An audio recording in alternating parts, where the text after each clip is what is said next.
Viewers আসসালামু আলাইকুম। Shafi online স্কুলের পক্ষ থেকে আপনাদের সবাইকে শুভেচ্ছা। দর্শক, আশা করি আপনারা সবাই ভালো আছেন। আজকে নতুন একটা টপিক নিয়ে আপনাদের সামনে হাজির হলাম। আজকের বিষয়টা হলো বৃত্ত বা অর্ধবৃত্তকে কিভাবে পরিমাপ করতে হয়। আমরা এর আগে শিখেছি বৃত্তাবাসের ক্ষেত্রফল, অর্ধবৃত্তাবাসের ক্ষেত্রফল বা সিকিবৃত্তাবাসের ক্ষেত্রফল। এখন আমরা দেখব বৃত্তের ক্ষেত্রফল বা অর্ধবৃত্তের ক্ষেত্রফল কিভাবে বের করে। এখানে ধরুন এটা একটা অর্ধবৃত্ত, এটা হচ্ছে পূর্ণবৃত্ত। এখানে 40 ফিট, এখানেও 40 ফিট, এখানেও 40 ফিট আছে, আর এখানে 80 ফিট, টোটাল 40 80, এখানেও 40 ফিট। তাহলে এই অংশটার ক্ষেত্রফল কত? আমরা জানি বৃত্তের ক্ষেত্রফল পাই আর স্কোয়ার।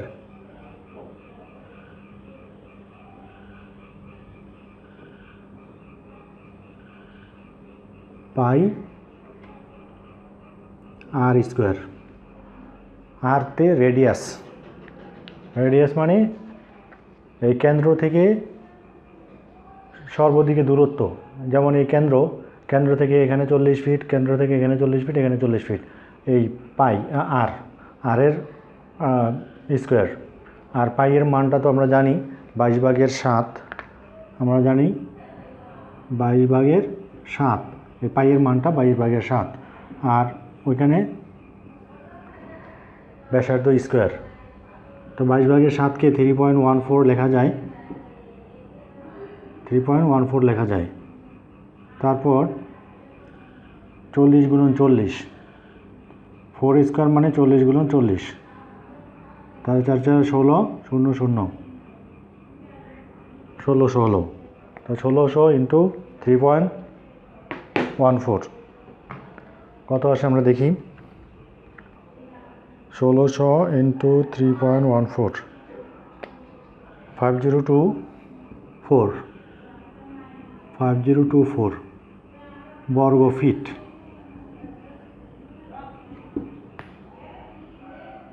5024 বর্গ ফিট জমি আছে এখানে।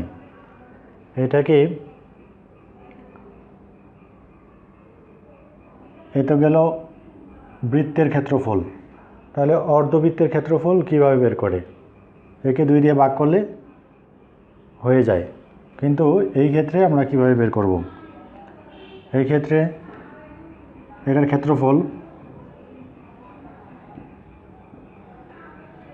পাই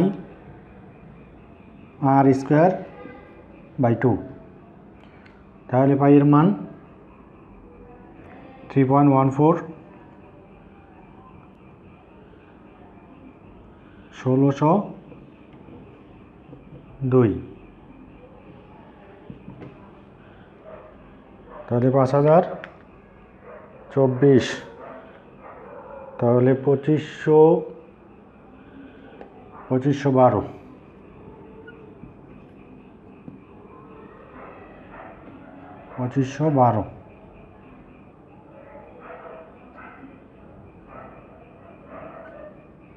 বর্গ ফিট।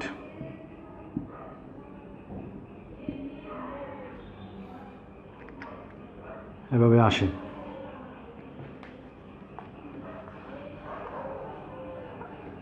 তাহলে পূর্ণটা হলো 5024 বর্গ ফিট, আর অর্ধ হলো এই পাই আর স্কোয়ার বাই 2। আর যদি এটা মনে না থাকে, আমরা এর আগে বৃত্তাবাসের ক্ষেত্রফল নির্ণয় করেছি। বৃত্তাবাসের ক্ষেত্রফল এর সূত্র আমরা কিভাবে দেখেছি, যে আমি সহজ একটা নিয়ম দেখিয়েছি, যে বৃত্তাবাস হোক বা বৃত্তাবাসের ক্ষেত্রেও বৃত্তের ক্ষেত্রেও বৃত্তাবাসের সূত্রটাকে ব্যবহার করা যাবে। তাহলে বৃত্তের ক্ষেত্রফলও নির্ণয় করা যাবে, দুইটা সূত্র মুখস্থ রাখতে হবে না। এই ক্ষেত্রে যেমন 22/7, এটা তো পাইয়ের মান, এর মান হচ্ছে 3.14। এটাকে 4 দিয়ে ভাগ করলে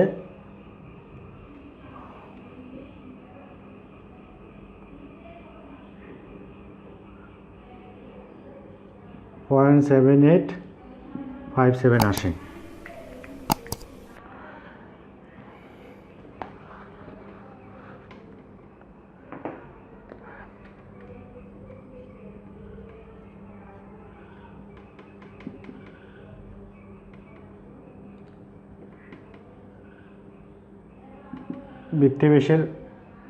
বৃত্তাবেশের ক্ষেত্রে যেমন আমি এর আগে দেখেছিলাম যে বাহু দুটো গুণফল, যেমন এই বাহুটা, তাহলে 80 ফিট গুণন 40 ফিট গুণন 0.7857, এটা দিয়ে গুণ দিতে হবে। এটা ওই পাইয়ের ক্ষেত্র থেকে আসছে, পাইয়ের মান থেকে আসছে।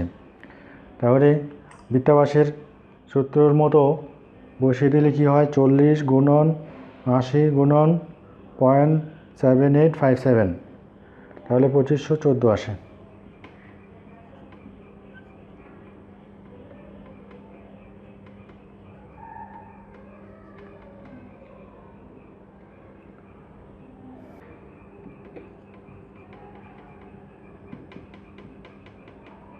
বর্গফিট। আর এর ক্ষেত্রেও তাহলে দর্শক, এখানে যদি পাইয়ের মানটা আরও বেশি নিতাম, 2 ইউনিট আরও বেশি নিতাম, তাহলে এটার মান সমান হয়ে যেত। যা হোক, এখন মোটামুটি মিলেছে। এখন আমরা এটা ধরে নিতে পারি এই দুইটা এক। এখন অর্ধবৃত্তাবাস আর অর্ধবৃত্ত, বৃত্তাবাসের ক্ষেত্রফলের সূত্র দিয়েও মাপা যায়, আবার বৃত্তের ক্ষেত্রফলের সূত্র দিয়েও মাপা যায়। যে কোনো একটা আমাদের মুখস্থ রাখলেই হবে।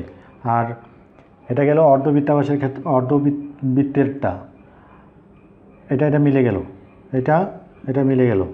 এখন এই ক্ষেত্রে কি হবে, এই ক্ষেত্রে এখানে তো 40 হবে, এখানে x, এটা হবে y, এটা হবে x, তাহলে xও 80, yও 80।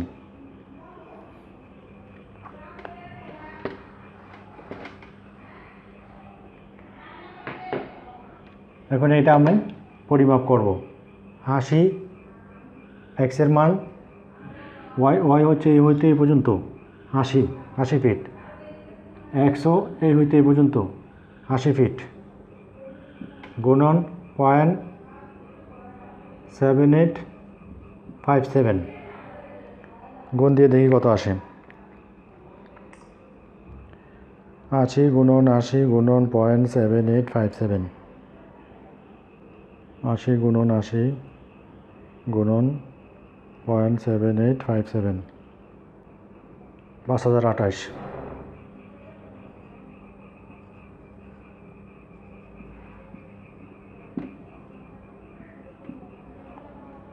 এই আসলো। তাহলে এটা প্রায় কাছাকাছি চলে আসলো। এর আগে বলেছিলাম যে কেন এই ডিফারেন্সটা আসে, এখানে 4 ফিট বেশি, ওখানে 4 ফিট ভেরিয়েশন হয়। এটা হওয়ার কারণ হলো এই যে 3.14 দেওয়ার কারণ। এটাকে 22কে যদি 7 দিয়ে ভাগ করি, পয়েন্টের পরে যদি 4 সংখ্যা পর্যন্ত নেই, তাহলে ক্লিয়ার মিলে যাবে। তো দর্শক, আমরা এখন শিখতে পারলাম যে বৃত্ত বা অর্ধবৃত্তের ক্ষেত্রফল কীভাবে নির্ণয় করে, বৃত্ত বা বৃত্তাবাসের ন্যায় বৃত্ত বা অর্ধবৃত্তের ক্ষেত্রফলও বের করা যায়। আমরা একটা সূত্র মুখস্থ রাখলেই আমরা পারবো। আর এই ধরনের জমি ঠিক সর্বদিকে সমান দূরত্বে, যেমন এটা কেন্দ্র, এই কেন্দ্র থেকে পরিধিটা সমান দূরত্বে অবস্থান বাস্তব ক্ষেত্রে অনেক জমিতেই করে না। এই কারণে আমরা যদি বৃত্তাবাসের সূত্র দিয়েই করি তাহলেই সঠিক রেজাল্টটা আসবে, এভাবে আসবে না। তবে এটা আমাদের জানা থাকা দরকার যে বৃত্তের ক্ষেত্রফলটা কীভাবে বের করে এর সূত্রটা কি আমাদের জানতে হবে। অনেক ক্ষেত্রে দেখা যায় যে জমি কোনো রিয়েল এস্টেটে দেখা যায় যে এই ধরনের জমি ড্রয়িং করতে হয় বা বর্তে হয় বা মাপতে হয়, তখন আমাদের এই সূত্রটা না জানলে আমাদের সমস্যায় পড়তে হবে।